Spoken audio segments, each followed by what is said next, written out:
Thank you, Mr. Chairman, and thank you for the hearing. This is certainly a subject that's really interesting to me. I was previously the state treasurer of West Virginia just a few months ago, before coming here to Congress, where I set up and stood up one of the most expansive educational school choice programs in the country called the Hope Scholarship Program, which has been hugely successful in our state. Now, obviously, you mentioned my state on that list. We are one of the poorest states in the country. That's right. And I will tell you that this has had a tremendous outcome. It has raised our educational outcomes for our students that have used this program. Now, this isn't a voucher program. This is completely school choice. We set up a digital wallet where people can take their portion of state tax dollars and apply it to private school, homeschool, whatever school they want to go to. And it has really, just saved people's lives. And we have people in the southern coal fields of West Virginia that are driving an hour and a half to go send their kids to some Catholic school, which they're certainly not Catholic, many of them, to try to get a better education. Now, you are right, Mr. Kim. For West Virginia, our per pupil student funding formula, 1/3 of it is state money, 2/3 of it is federal money. Now, for me, I don't think there's any requirement. I don't know why we need to have the Department of Education. I'd vote every day of the week I am here to eliminate it if it were possible. What I think you need to do is I'm not talking about getting rid of the funding. Block grant it back down to the states and let the states control the money. It just makes all the sense in the world for us to have control of those dollars and educate our kids the best way that we see fit.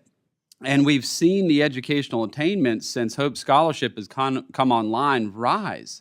But in the public schools, we did at the exact same time, by the way, 3 successive teacher pay raises in West Virginia, and continued to watch educational attainment decline. It's not working.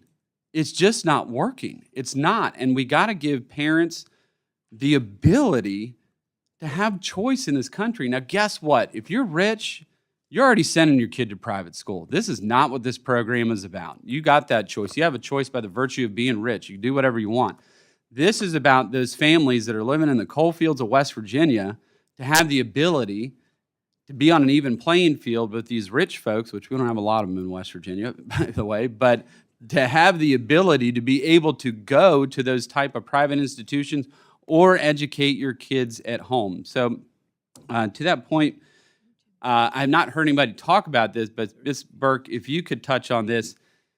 I'm a big believer in national school choice. I think we need to have national access to educational savings accounts across the country. And for us in West Virginia, it'd be great to be able to tap into those federal dollars for our students that are have selected school choice and be out there. Could you talk a little bit about national school choice and what you think that could look like?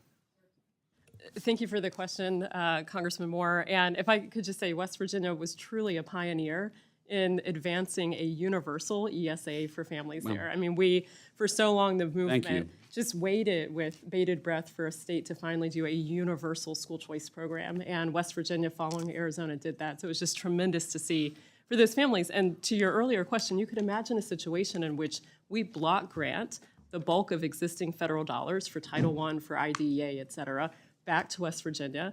West Virginia policymakers could then decide we want to take that block grant and leverage it into an additional pot of money for families to marry with the existing scholarship program in West Virginia. You could really plus up the funding for that program.